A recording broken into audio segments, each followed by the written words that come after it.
William Saliba commits his future to Arsenal by agreeing a 5-year contract. 24-year-old entered his final 2 years of his deal. It's going to run till 2030. Massive news for Arsenal Football Club, this.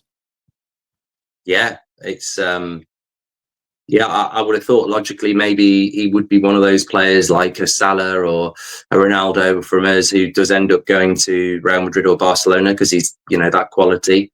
But it's another huge step for Arsenal. I mean, if it was Arteta out, I'd probably be looking at that and going, that's not good for me, is it? Because it just shows this long-term plan. And I mean, look, I think Arsenal drawing last week, and funnily enough, Saliba was at fault for that goal because I wouldn't have picked him. I think he looked like he wasn't match fit and he made a mistake.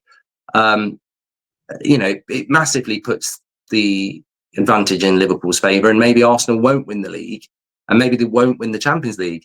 And I think some Arsenal fans will be saying, well, that's it, he's got to go. But that's, fan theory is not the same as club plan. And I think even if Arsenal finish second or third and, got knocked out in the quarterfinal of the Champions League, I still don't think they'd move Arteta on. I still think they think that they're building something here that will end up with a title at some point. I mean, I might be completely wrong on that. And look, I'll put my hands up and say he's got to win something this year, but it doesn't mean he gets sacked. It doesn't mean he will. And signings like that just show that they are, trying to, build something that's sustainable and long term. And I think that transfer window showed that. I mean, I'm a bit disappointed with Arsenal, to be honest, but I mean, it's a very good indicator of their long term projections and plans. Yeah, I think I've said this for a few years now about Arsenal with these new deals. I remember even Arsenal in their pomp under Wenger, they'd done double, they'd done the Invincibles, they got to a Champions League final. But then they started to lose the Vieiras and the Henrys, and it just felt like from about 2005 onwards, it felt as though whenever their best players reached their peak or just before their peak, it just felt consistently like they lost them. And they'd lose them to a Barca, a Real Madrid, a Manchester United. City took a lot of their players.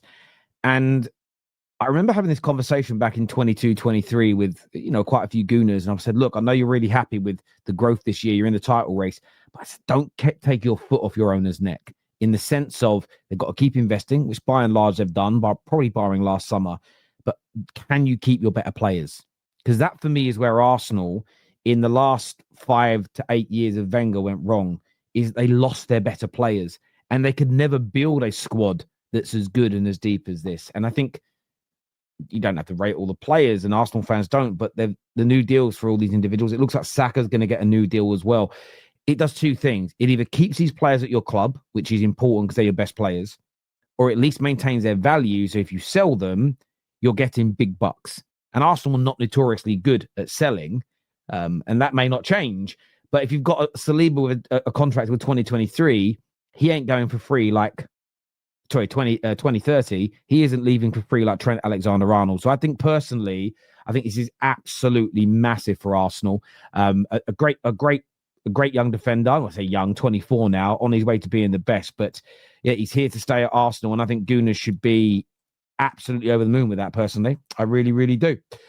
Viewers, do us a big favor, please hit that like and the share button. Speaking of Arsenal, this is Pitchside talking a bit about.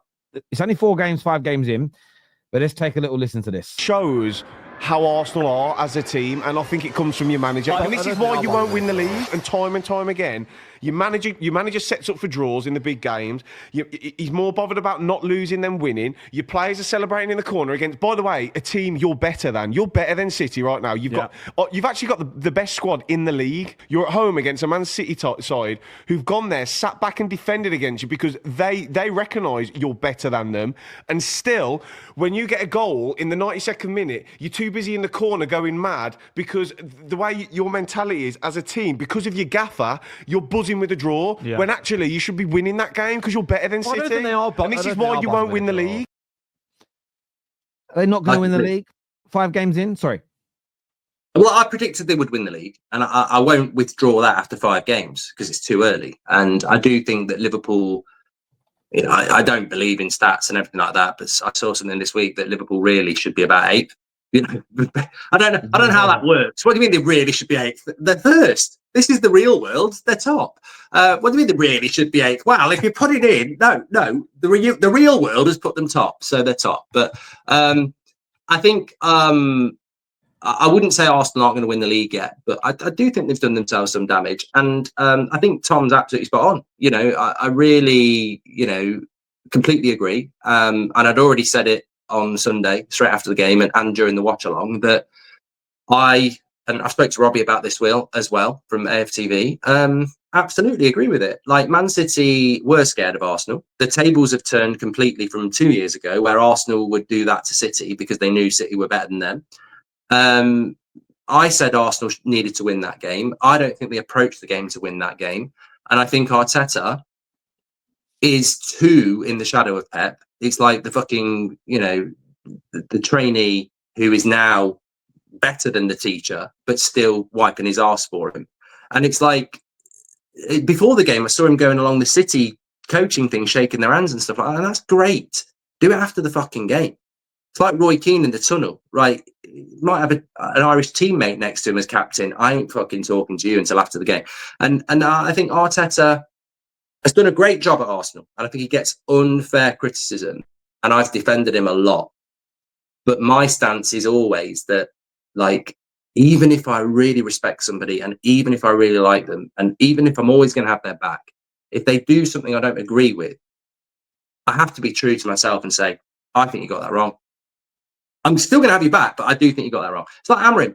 I want Amorim to do well, but I don't agree with Bruno in the midfield. And if anybody says about that, I'll go, well, I totally agree with you. I do not like it. And with Arteta, I think last Sunday, he went too defensive, and it was almost like Arsenal took the draw and were like, I mean, I saw Cecil and AFTV and everyone going, and I'm like, you know what?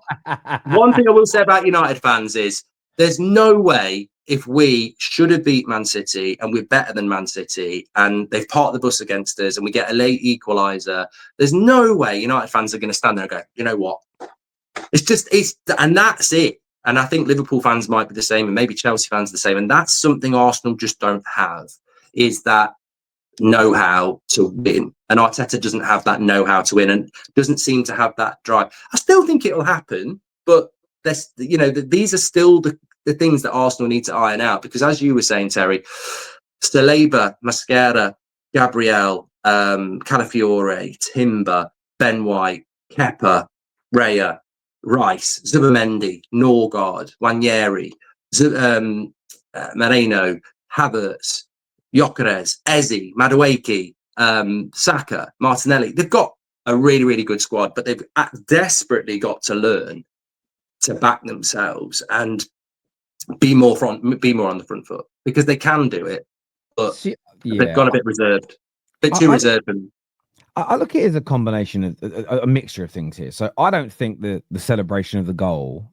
for me, I don't think that's an indicator they can't win the league, because I've seen Liverpool do the same thing at the same ground last season with not even a late equaliser, as late as theirs was in extra time in the 81st. Oh, no, celebrating the goal is absolutely fine. I'd be running with my top off, because I didn't think they were going to do it. And it was a brilliant goal. I agree.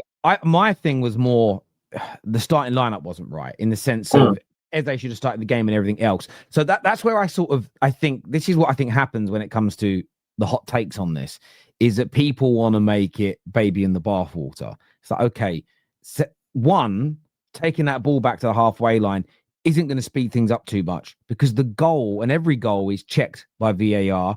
It was fairly close as well to being offside. So whilst they're celebrating for 30 or 40 seconds, Zubimendi went and grabbed the ball, which was just, no one saw it in real time because the camera angle didn't show you. It's gone viral since, but yet people are still talking like he didn't. The celebration lasted about 40 seconds. They were still, while they were all standing there for about another 30 seconds when the ball was placed, they're waiting for VAR to confirm the goal. So that element is, that part, it's the correlation thing. We all saw Hugo Ekitike get sent off, holding his shirt up in that moment. If that was an Arsenal player, it would be, that's why they can't win the league, because their mindset and their mentality is wrong. There's no correlation and causation, because teams that do win also do those things. So it's a nonsense. But I do agree with you with them being, slight again, and it's slightly more attacking. Should they have started that game with no defensive-minded midfielders and gone all-out attack and left themselves wide open for the counter? No, that would be stupid. And I just think sometimes the analysis is a little over the top. Rob here says, when we used to get slapped 5-0 every season, it was you need to be more compact and not so naive. Now when we are compact and hard to beat, Arteta is a coward. But I think the problem is he wasted 45 minutes in that game. Like, he should have started Eze instead of Trossard, and Moreno in the midfield made you, even more compactive. And the thing that Tom's talking about there, and the thing that I think we're talking about here, is that Haaland scored quite early, and Arteta didn't wait till half time. And I think more attacking managers would have gone, okay, I've put a team out here to get the first goal and stay compact. They've got the first goal and they've gone compact. My setup's not right. I need to tweak this now.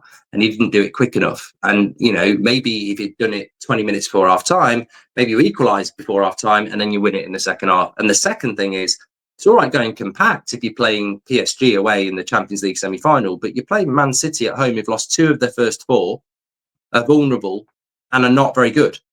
Don't get kidded by the fact that Man City have beat Man United and Wolves, that Man City are a good side. They're not. Brighton and Spurs dealt with them quite comfortably. They are a new team that are learning and are vulnerable. And Arsenal should have given them a tougher game than they did. I'd never disrespect Man City and say Arsenal should have won it, because Man City are capable of getting a result. But Arsenal had everything in their favour. Plus, Man City had played Thursday, Arsenal had played Tuesday. It was at the Etihad. It was a game Arsenal needed to win because they'd already lost to Liverpool. And I think where I would agree with an Arsenal fan is the ingredients that Arteta put out weren't sufficient to produce a win. And there'd be a lot of regrets in that. A draw's not the end of the world. They're not out of the title race, but he could have been. He showed too much respect to a Man City team that doesn't actually exist at the moment. Yeah, I think that's very fair. And do you know what I say, Rob, to your take? It's the opposite to a hot take. It's balance. I don't think anyone's asking you to be gun-ho crazy. It's literally slightly more attacking. I think if he picked Eze, I don't think anyone would have had the one player. Exactly. You're talking a real big thing. Why does everyone only use what ifs to make definitive decisions on Arsenal? Well, you have to use what ifs, hypotheticals in certain elements of football analysis. So, could they have won if they'd done this? When the debate is what could be done better, then it matters. Then I think you have to use the what ifs on it as an example. But I do agree that sometimes things are over egged with Arsenal. 110%. It can be over egged. Why do rivals have such a hard on for Arteta? My view on this one, bro, is some people have written him off for so long. I think there is this desire to be right. I need to get it right. If he goes and picks up the FA Cup, the Champions League, or the Premier League, it's a 4 or 5 year. And by the way, they'll try and twist it and bookmark this moment. Save a little clip. They'll say, yeah, but I wasn't wrong about the other seasons because I said he wouldn't win the league and he didn't. No, their claim is never win a major trophy, not this particular season. So that's why they're doubling down hard. That's why they're putting the pressure on Arsenal fans to turn on him, because if he gets sacked before winning anything, they can say they were right. There is a lot of it is a desperation to be right, which is why you guys could win your next 8-9 games on the bounce looking amazing, have one bad performance and a draw, and all this comes back out again with the same vim, because it's about, I need my agenda, I need my prediction to come true. That's what that's. The thing about Arsenal as well is that they're very hard to beat. Even if you want to be really critical this season, they're very hard to beat. Man City didn't beat them. That was a brilliant goal, by the way, the equaliser. And Liverpool beat them because we saw the goal of the season. Nobody's saving that. Nobody's saving that. So then the thing about Arsenal is they're not. You're right. They're not definitively bad, but there was a time where people were printing T-shirts, and nobody likes it when it gets that bad, and they don't get proved right.